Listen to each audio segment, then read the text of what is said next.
the 28th of January 2022. You sincerely think that we should go to Mars, like that men and women should go to Mars? Yeah. And Mars is not super hospitable. It's the least inhospitable planet, but it's definitely a fixer-upper of a planet. From news.com.au. I'm Andrew Bucklow, and I've got news for you. When Neil Armstrong landed on the moon back in 1969, he said it was a giant leap for mankind. But now Elon Musk has plans to make that giant leap look more like a tiny step. The world's richest man, who has his own aerospace company called SpaceX, doesn't want to send people to the moon. Nah, that's been done. He wants to take mankind to Mars, and he's pretty sure he can do it. When do you think SpaceX will land a human being on Mars? Best case is about 5 years. Worst case, 10 years. In today's episode, we'll find out how Elon's planning to pull this off. We'll also hear about his goal of building a self-sustaining city on the red planet. And how about this? I'm so excited about this. We'll be joined by an Aussie who went into space last year on Jeff Bezos' rocket. Yeah, floating around also for about 4 minutes. You have about 4 minutes of weightlessness. So once you get up there, there's a seatbelt light that goes out, and then you're out. I was like the first out of my seat because time was very precious. So yeah, you unbuckle and you float around and you look out the window and you do some stuff, and then you buckle up again. It's pretty quick. There's a couple of big space projects in the works right now. NASA has something called the Artemis Plan, which will see humans return to the moon for the first time since 1972. NASA's aiming to have built a base camp on the moon by the end of the decade, which will then be used for further space exploration. Why the moon? Because the missions of tomorrow will be sparked by the accomplishments of the Artemis generation today. Because the ambition to go has already begun. And because Mars is calling. We need to learn what it takes to establish a community on another cosmic shore. So let's camp close before pushing out. And then there's Elon Musk's plan to send humans to Mars, a journey that would take 9 months for a one-way trip. His ultimate goal? To build a city on the red planet. We're going to get a Mars city to the point where it's self-sustaining. I'm not sure this will really happen in my lifetime, but I hope to see it at least have a lot of momentum. Joining me now to discuss these plans is Alan Duffy, an astronomer at Swinburne and lead scientist of the Royal Institution of Australia. Alan, to begin with, what do we know about Mars? Mars is currently the only world in our solar system entirely inhabited by robots. Little known fact, but it is a reddish world. The soil, that reddish tinge, very familiar to us here in Australia, is, well, for the same reason, iron oxide, essentially. It's rust. So we have this world that is bone dry, that is highly hostile. The atmosphere is not sufficiently dense for us to breathe, doesn't have enough oxygen, for example. It is drier than any kind of desert we have on Earth. And just for added measure, the radiation levels on the surface are also dangerous to humans. So it's not the world that you would first identify as likely to harbor life. And yet in years gone by, many billions of years, in fact, it was more habitable than the Earth was at the time. And we now know through these robot missions that there must have been oceans, rivers, lake systems, and that, in fact, there's a very real chance there at least was life, and perhaps even still is life, but deep beneath the soil, so protected by that layers of earth, but soil above by this from the radiation. Now, that's why the robots are currently exploring. But of course, there's always the hope that this world might be made habitable once more for humans with some ingenious amounts of technology.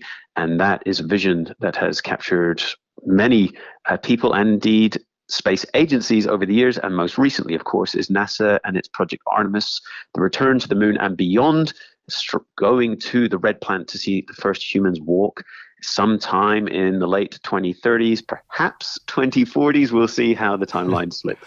Well, Elon Musk is one of those people that's pretty fascinated by Mars. He's got a company called SpaceX, and he thinks he's going to be able to land humans on Mars within 5 years.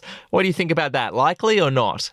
I think Elon Musk has a habit of slipping in terms of deadlines, but I also would say that everyone now takes Elon Musk very seriously in his ambitions, and that in particular, he's also revolutionized transportation through his other company, Tesla. But regarding SpaceX, they did truly the impossible, the unthinkable, and were able to reuse rockets. And we now have, most recently, a rocket that has been reused 10 times. So it took satellites to orbit and then landed itself, very much like a sci-fi B movie from the 50s, that it just on flames descended vertically and landed itself, essentially to be refueled, reloaded with new payload, and off it goes. So he has changed the dynamics of spaceflight, of the economics, and at least for low Earth orbit. And his ambitions, if you've noted, stretch further. So I think you would be foolish to bet against Elon Musk, but take his timelines with a grain of salt. Do we know much about what Elon Musk's ultimate plan is for humans on Mars? Yeah, it's all wrapped up with an incredibly ambitious rocket called Starship. So Starship is both this beautifully silver. It looks very much steel. Again, 50s B movie. I can't help but think he was inspired by that. A rocket that stands 120 meters tall. There is the rocket itself is called Super Heavy, and it is nearing completion. And the Starship spacecraft that goes on top, and again, confusing, the whole thing is also called Starship. But the spacecraft that would carry people and the rocket called Super Heavy to launch, this would be more powerful than any rocket ever created, much more powerful than the Saturn V that took us to the moon over 50 years ago with Apollo. This Super Heavy is intended to be test launched this year. So we will see whether Elon Musk SpaceX, as a private company, can go beyond what NASA achieved at the height of its budget, as well as technical progress in Apollo. But this is a mission that will set the stage for even more ambitious flights to come to the moon in the first instance, and then, as Elon Musk has said, in 5 years to Mars. Now, I don't think anyone's taking the 5 years seriously, but we're all taking very seriously this test launch, the most powerful rocket in history to be launched this year, and that would revolutionize again the economics of space. It could take 100 tons of cargo into orbit, potentially to the moon itself. This is just a different scale again than everything we've seen so far. And to be fair to SpaceX, they've already broken all the records in terms of what's been taken up into orbit, the sheer number of satellites that have been launched. They're just going to do it again, it seems, with Starship. And I'm assuming if Elon wants to build a city on Mars, he's going to need a lot of cargo to make that happen, right? Yeah, the reason he's gone for such a huge carrying capacity, 100 tons is we don't send satellites that are that big, right? The only reason you're sending that much up there, and ideally with a rocket so powerful that it could go all the way to Mars, you might have to refuel in orbit around the Earth, and he has plans for that as well, is to carry the cargo that a city would need. So he wants to see essentially about 1 million tons, they've estimated, of cargo go to Mars. That includes 100 people a time in one of these starships. It would include the cargo to essentially build the city. That's resources, resupply, but it's also the hardware that goes into building the domes and the other habitats, greenhouses, you name it, that are going to be needed on Mars. Now, it's been very lightly sketched out, their intentions. He's famously stated he wants to see a full-size city of 1 million people on Mars by 2050. That would take this kind of a rocket, and many of them indeed, to be reused, essentially akin to an aircraft. In the same way that you fly to your destination airport, people get on board and fly back, and you make this whole process economically viable through reusing the craft. The same thing can be made possible with these rockets, is their intention. Look, again, let's park, I think, the ambition of the 1 million people city and the timeline. The idea that a private company could send 100 people to another world is itself one of the most ambitious, audacious goals I've ever heard. Forget the 1 million people city. That alone would be hugely more ambitious than what NASA is intending through its Project Artemis, which is just a couple of people to get to Mars to walk there. So again, they're thinking incredibly ambitiously. Certainly from a rocket sense, they look like they're on the right track for building something that's powerful enough. Now, whether they can make the spacecraft reliable enough and all the life support systems and everything else for a mission that might take 7 months in one direction and again coming back, let's see. But certainly from a rocket point of view, as we will hopefully discover this year, they may just have made the most powerful rocket in history that could ultimately take us all the way to Mars. I'm joined by Professor Alan Duffy. Now, Alan, we know that Elon Musk has these lofty goals of colonising Mars. I'm wondering, what would the living conditions be like for humans on the red planet? Like, would they have to wear big, heavy suits to protect them from the elements? Yeah, so Mars is not too bad in terms of temperature, certainly when we compare it to, say, the moon, when we have our astronaut suits. So you won't need a complete astronaut-esque spacesuit. You will certainly need to wear some level of protection. The summertime temperatures can get up to 25. It can be very pleasant.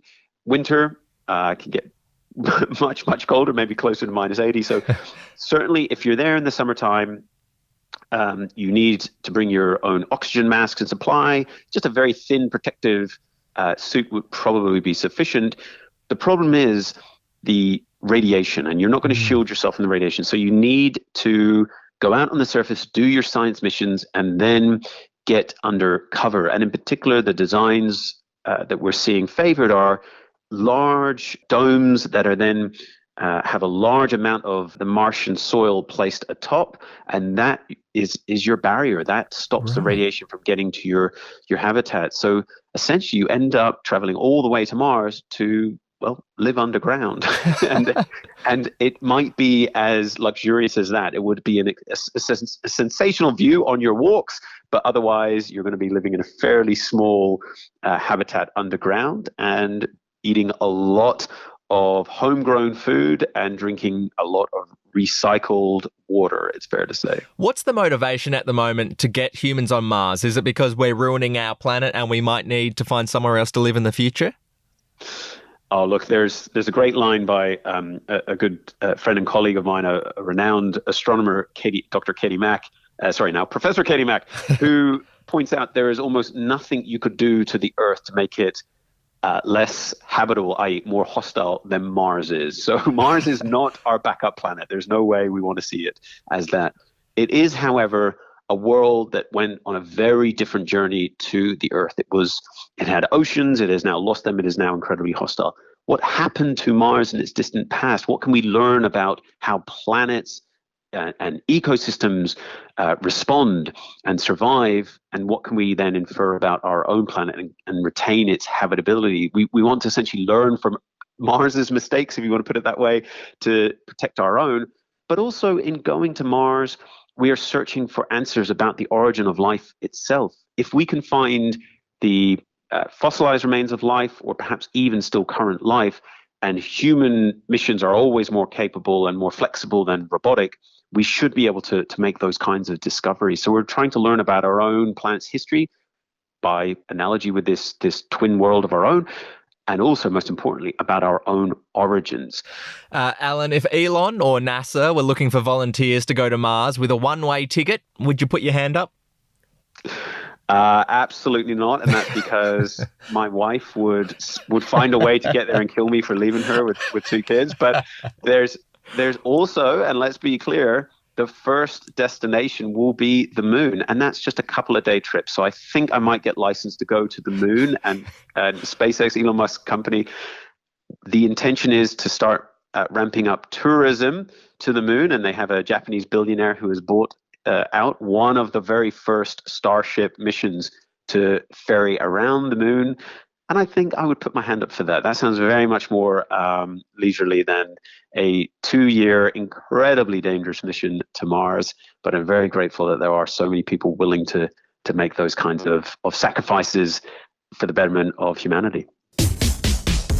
Dr. Chris Bosshausen is an Australian physicist and engineer who used to work for NASA, and last year he became just the 3rd Australian to fly into space. He had a ticket on Jeff Bezos' Blue Origin space capsule and was actually on the same flight as Star Trek actor William Shatner. Dr. Chris, thanks for coming on I've Got News for You. Hey, thanks for having me. All right, let's start at the beginning. How did you end up with a ticket for this thing? Because I imagine a lot of people wanted one. Yeah, I've been waiting for about 5 years, and I put my name in a long time ago.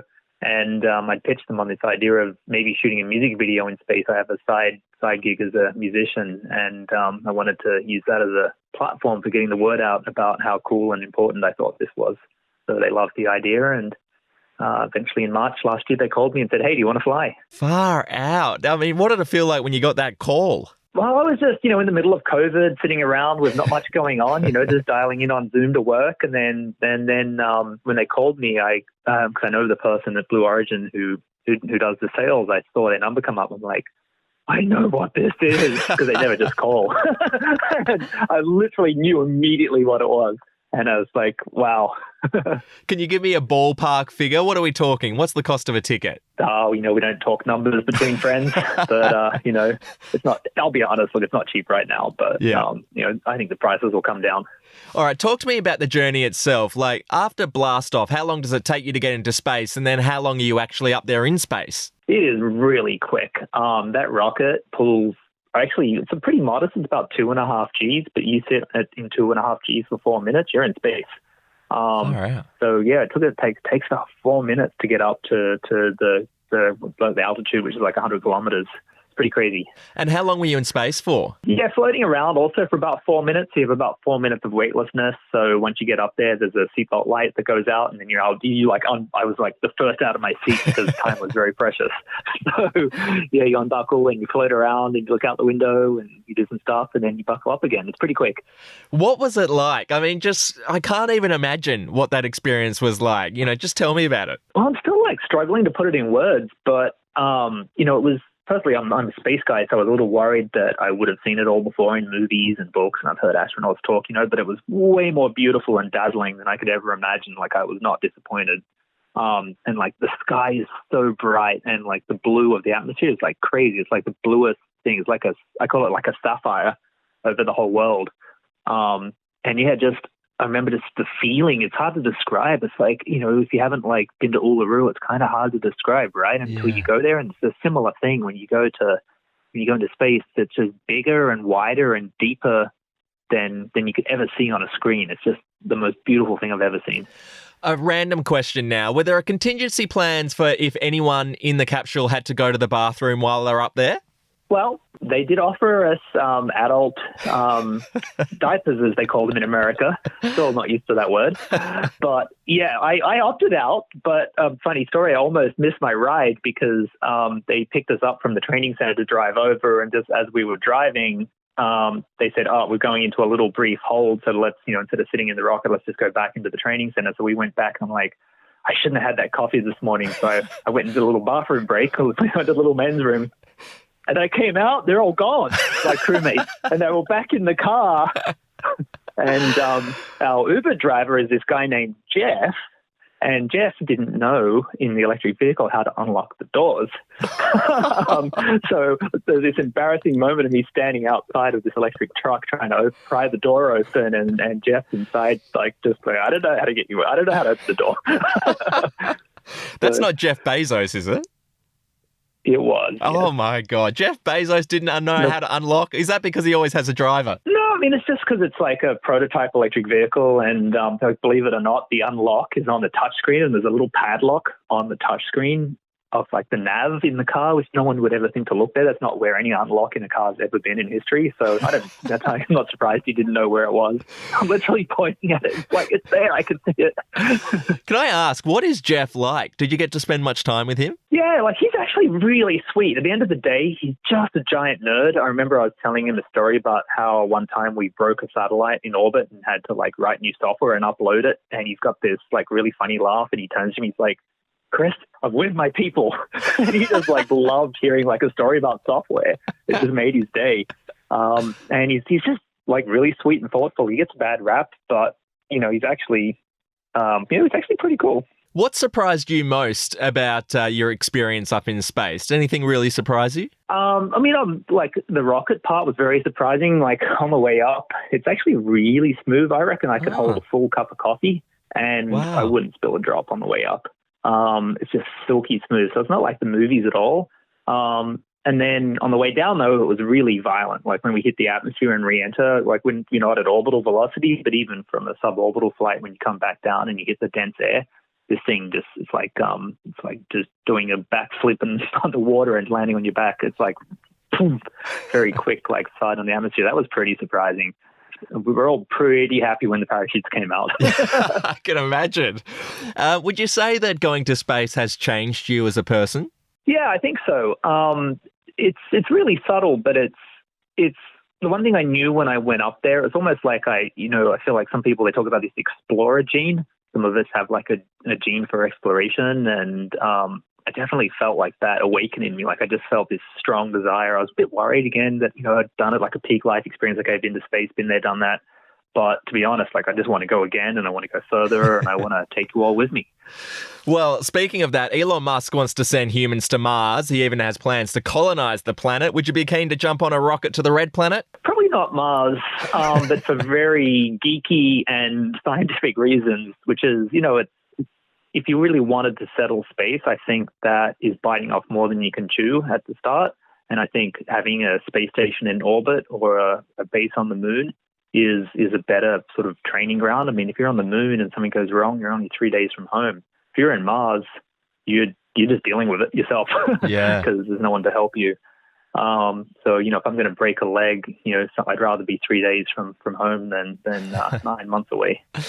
And what about the guys who were in the capsule with you? Have you kept in touch with them all? Yeah, so sadly, one of our crewmates passed away a month after the flight. A guy named Glenn DeFries, and he was like the sweetest, most funny, like, one of those guys with a huge grin, ear to ear grin. Anyway, he was a real adventurer, and he was doing some advanced pilot training, and unfortunately, his plane crashed with him and the trainer. Neither of them survived, so we lost one of our teammates, which is very sad. But prior to that, all four of us, I'd say, were very, very close. And so the other crewmates, obviously William Shatner, who you mentioned, and then Audrey Powers, who's a senior executive at Blue Origin, we're still all in pretty close contact, and it feels even more special and precious now that Glenn has sadly moved on. So I think it did really, interestingly, we go out to space but came back as a family in a sense. You know what I mean? We went up as individuals and came back with this really strong bond. And I think that says a lot about the power of space exploration, I think, to unite humanity. Yeah. And help knit us together. But yeah, it was a very powerful moment for us all. Hey, thanks for listening to I've Got News for You. I hope you enjoyed what you heard today. If you did, maybe jump on Apple Podcasts and leave us a review. If you didn't enjoy what you heard today, I'm very sorry. I'll try harder next week, I promise. All right, I'll catch you later.